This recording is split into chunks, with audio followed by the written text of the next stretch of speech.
भाई, इंसान अपनी गाड़ी की सर्विस करवाना भी नहीं भूलता, अपने घर की साफ सफाई करना भी नहीं भूलता, यहाँ तक कि अपने जूतों तक की सफाई करना भी नहीं भूलता। लेकिन अपने शरीर की सफाई वो कब करता है? आप सोच रहे होंगे कि भाई, हम नहाते धोते तो रोज हैं, तो सफाई तो हो ही जाती है। मैं बाहर की सफाई की बात नहीं कर रहा, मैं भीतर की सफाई की बात कर रहा हूँ, पेट की सफाई की बात कर रहा हूँ। भाई, वाघ भट्ट जी ने आयुर्वेदा में लिखा है कि 99% बीमारियां पेट से पैदा होती हैं। चलिए पहले ये समझ लेते हैं कि हमारे पेट से बीमारियां पैदा कैसे होती हैं, और तभी हम समझ पाएंगे कि फिर उस पेट को साफ कैसे करना है। आपको ऐसे बहुत सारे लोग दिखेंगे जो अपनी बीमारियों के कारण दुखी रहते हैं, डॉक्टरों के पास घूमते रहते हैं, किसी वैद्य के पास जाते रहते हैं, और फिर उनका जीवन दवाइयों के सहारे चलने लगता है।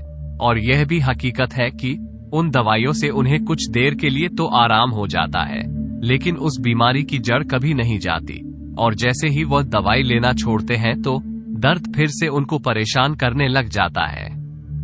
भाई, कितने ही लोग आपने देखे होंगे, और वास्तविकता में तो आपके परिवार में भी ऐसे लोग होंगे। किसी के हाथ में दर्द होता है, किसी के घुटनों में दर्द होता है, किसी के पैर में दर्द होता है, और किसी के डायबिटीज है, किसी का लीवर खराब है, किसी को पथरी है। लेकिन समझने की बात यह है कि जिस तरह एक बीज से एक पेड़ बनता है, उसी तरह हमारे पेट में जमा गंदगी से ही इन सारी बीमारियों का जन्म होता है। भाई, ये तो हम सभी जानते हैं कि फलों और कच्ची सब्जियों को पचने में तकरीबन 2 से 3 घंटे लगते हैं। वहीं पर अगर हम अनाज की बात करें, जैसे गेहूं या फिर कोई और अनाज, तो उसको पचने में 5 से 6 घंटे लगते हैं। लेकिन अगर हम बात करें मांस या मछली या फिर नॉनवेज की, तो उसको पचने में 15 से 20 घंटे लग जाते हैं। अब जो हम खाते हैं वह किस तरह गंदगी के रूप में हमारे शरीर में जमा हो जाता है, ये बड़े ध्यान से समझना। ये समझोगे तभी यह समझ पाओगे कि उस गंदगी को बाहर कैसे निकालना है। इससे मैं आपको आसान तरीके से उदाहरण के माध्यम से समझाता हूँ। मान लीजिए कि आप अपनी गाड़ी लेकर अपने घर से जाते हैं। रास्ते में गाड़ी सड़क पर चलती है, और कुछ दूर सड़क पर चलने के बाद सामने कीचड़ आ जाता है। अब जब कीचड़ में से गाड़ी होकर निकलेगी तो उसके टायर पे भी कीचड़ लगेगा, उसका टायर गंदा होगा। अब वह कीचड़ कुछ दूर बाद खत्म हो गया, और आप फिर से सड़क पर आ गए।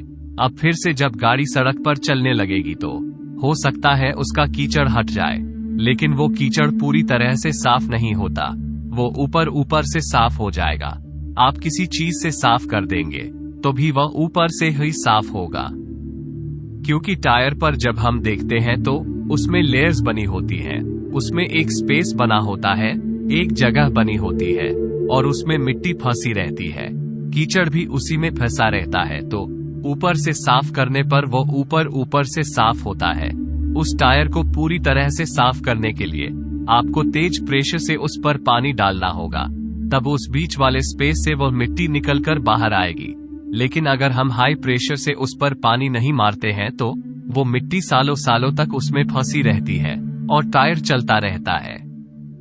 उसी तरह जब हम कोई खाना खाते हैं तो पहले तो खाना हमारे मुंह में आता है, मुंह में हम उसे चबाते हैं, फिर वह हमारे पेट में पहुंचता है, जहां पर हमारी इंटेस्टाइन उसमें से रस लेती है, उसमें से जो भी न्यूट्रिशंस होते हैं उन्हें खींच लेती है, और उसके बाद उसे स्मॉल इंटेस्टाइन में भेज देती है, जहां से वह अपने रास्ते से बाहर आ जाता है।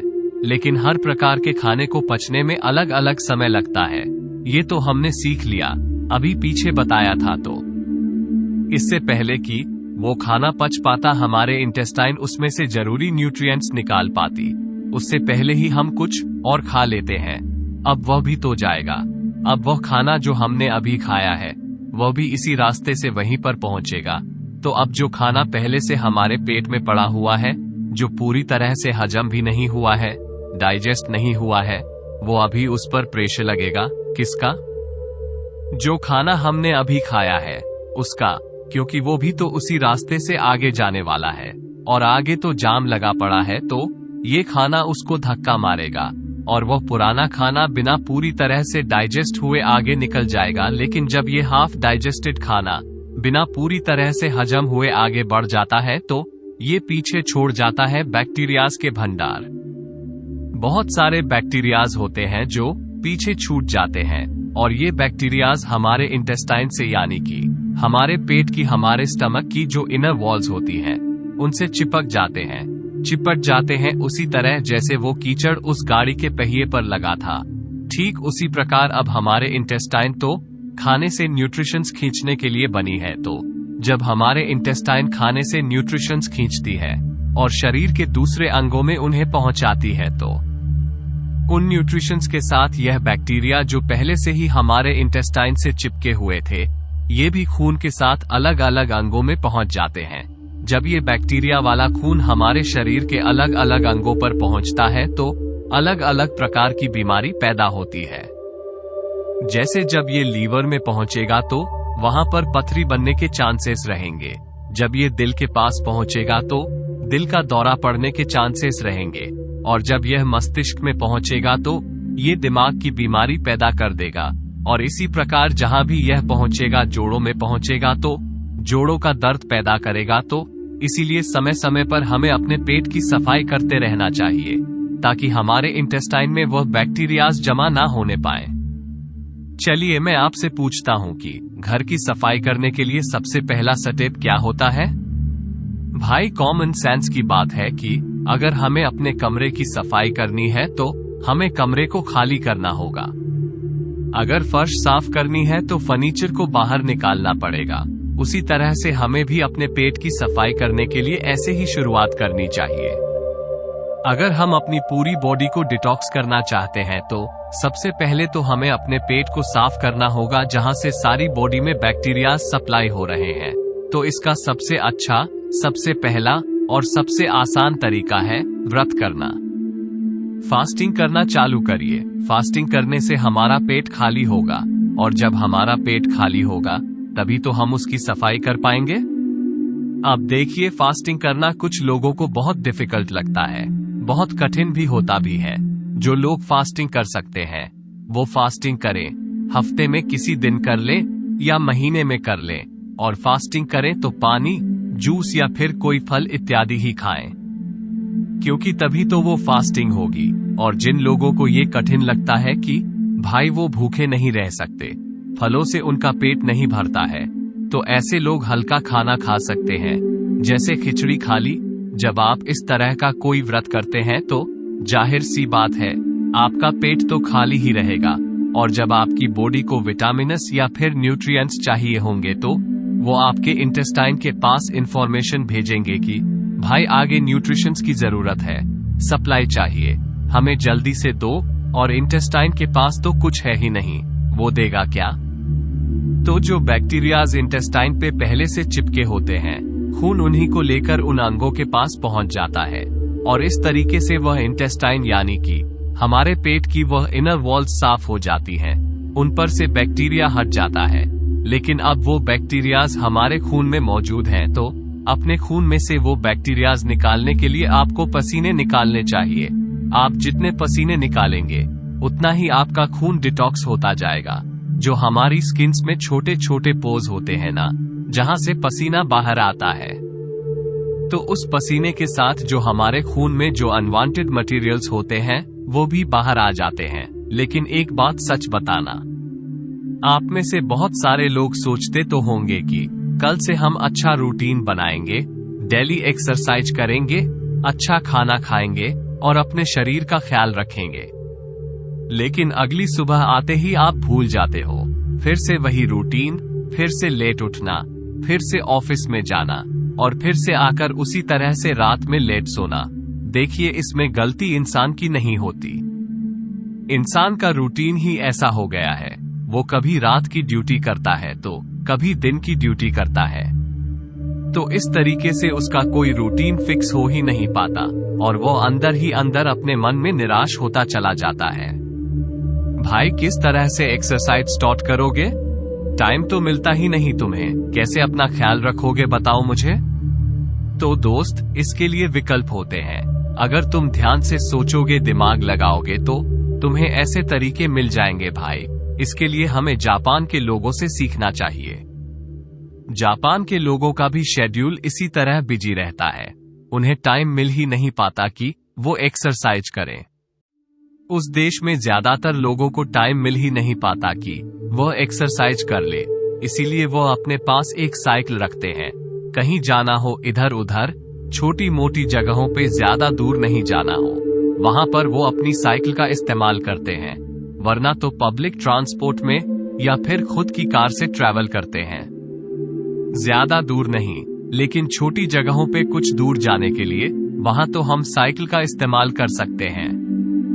इससे हमारी थाइज में जो पेल्विक मसल्स होती है ना, उन पे बहुत अच्छा काम होता है। साथ में हमारा पसीना भी निकलता है, तो उससे हमारी बॉडी भी डिटॉक्स हो जाती है। और इसके साथ ही कोई पोल्यूशन भी नहीं होता, प्रदूषण से भी हम बचे रह जाते हैं। अगर साइकिलिंग करने में इंटरेस्टेड नहीं हो तो फिर डांस कर लो या फिर रनिंग कर लो, जिस तरीके से भी हो, बस अपने शरीर से पसीना निकालो, ताकि आपके जो पोज है ना स्किन के, वो एकदम क्लियर हो जाए होता है। फल और सब्जियों जल्दी पकाने के लिए या फिर उन पर कोई रोग ना लग जाए, इसलिए उन पर दवाइयों का छिड़काव किया जाता है। और जब हम उन फल और सब्जियों को खाते हैं तो वो पेस्टिसाइड्स हमारे अंदर हमारी बॉडी में एंटर कर जाते हैं, तो उन पेस्टिसाइड्स की वजह से हमारे अंदर बहुत सारे बैक्टीरियाज पैदा होते हैं, जिनसे बहुत सारी बीमारियां पैदा होती है। और सबसे बड़ी बीमारी जो उससे पैदा होती है वो होती है कॉन्स्टिपेशन की। कुछ लोगों को हमेशा कॉन्स्टिपेशन रहता है। वो जब भी सुबह बाथरूम में जाते हैं तो उनका पेट अच्छे से साफ ही नहीं होता। इसकी वजह से वो पूरे दिन परेशान रहते हैं, स्ट्रेस में रहते हैं, कुछ भी अच्छा नहीं लगता, कुछ खाने का मन नहीं करता, भूख नहीं लगती। तो उन लोगों के लिए त्रिफला चूर्ण सबसे अच्छी औषधि मानी जाती है। त्रिफला के नाम से ही पता चलता है कि ये 3 फलों से मिलकर बना होता है। आंवला और हरड़ त्रिफला चूर्ण के मेन कंपोनेंट्स होते हैं। आंवला में विटामिन सी होता है, फाइबर होता है, और वहीं पर हरड़ एक बहुत अच्छा एंटीबैक्टीरियल होता है। जिस दिन आप सुबह सुबह नींबू पानी नहीं पीने वाले, उस दिन आप त्रिफला चूर्ण का सेवन करें। एक छोटी चम्मच अच्छे से गुनगुने पानी में मिलाकर पी जाओ। उसके बाद देखना क्या कमाल होता है। खाना अच्छे से डाइजेस्ट होगा, सुबह पेट इतने अच्छे से खाली होगा कि पूरा दिन हल्का हल्का महसूस करोगे, और इसे भी रोज लेने की जरूरत नहीं है।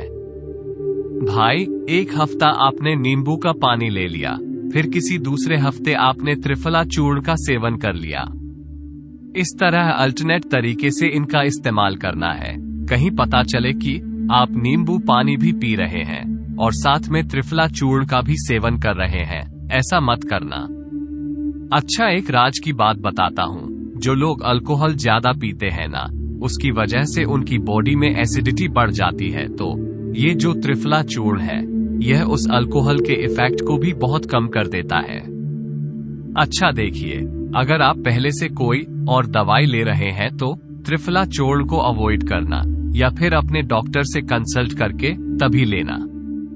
अच्छा, एक और बहुत अच्छा तरीका होता है बॉडी को डिटॉक्स करने का, और वो है कि खाने से पहले फ्रूट्स या फिर सैलेड खा लो अच्छे से पेट भर के। उससे क्या होता है कि फलों में और सलाद में ना फाइबर होते हैं बहुत अच्छी मात्रा में। जब वो फाइबर हमारी बॉडी में पहुंचते हैं तो वो लुब्रिकेशन पैदा करते हैं, जिस लुब्रिकेशन की वजह से जो हम खाना खाते हैं वो कहीं पर अटकता नहीं है, वो आसानी से नीचे चला जाता है। और खाना कभी भी पूरा पेट भर के मत खाना। हमेशा 80% के लगभग ही खाना चाहिए, 20% जगह पेट में खाली रहनी चाहिए। ये सारे तरीके आपकी बॉडी को पूरी तरह से डिटॉक्स कर देंगे। इनमें से कुछ तरीके थोड़े आसान हैं तो कुछ तरीके थोड़े कठिन हैं। आप अपनी सुविधा के अनुसार कोई भी तरीका अपना सकते हैं, लेकिन ये सारे तरीके बॉडी को डिटॉक्स करने के लिए है। माइंड को डिटॉक्स करने के लिए कुछ अलग तरीके होते हैं। अगर इस वीडियो में हम डिस्कस करेंगे तो यह वीडियो बहुत लंबी हो जाएगी। लेकिन आप ये जान लीजिए कि जितना जरूरी बॉडी को डिटॉक्स करना है, उससे कहीं ज्यादा जरूरी माइंड को डिटॉक्स करना होता है। क्योंकि हमारे माइंड में ना बहुत सारा स्ट्रेस है, बहुत एंजाइटी है, बहुत सारे डर हैं, फियर है, ईर्ष्या है, जलन है, द्वेष है, पता नहीं किस किस तरह के इमोशंस हमारे दिमाग के अंदर भरे पड़े हैं, जो कभी खाली ही नहीं होते, जो वहीं पर अटके रह जाते हैं और हमें हमेशा परेशान करते रहते हैं, नई नई बीमारियों को पैदा करते रहते हैं। उससे मानसिक बीमारियां बहुत सारी पैदा होती हैं। डिप्रेशन हो जाता है, हमेशा दुखी रहना, खोया खोया रहना, समाज से कट के रहना, किसी से मिलना जुलना नहीं, कॉन्फिडेंस कम हो जाना, अपने एक्सप्रेशन दूसरों के सामने एक्सप्रेस ना कर पाना, ये सारी प्रॉब्लम्स माइंड डिटॉक्स है। तो दोस्तों, कैसी लगी कहानी?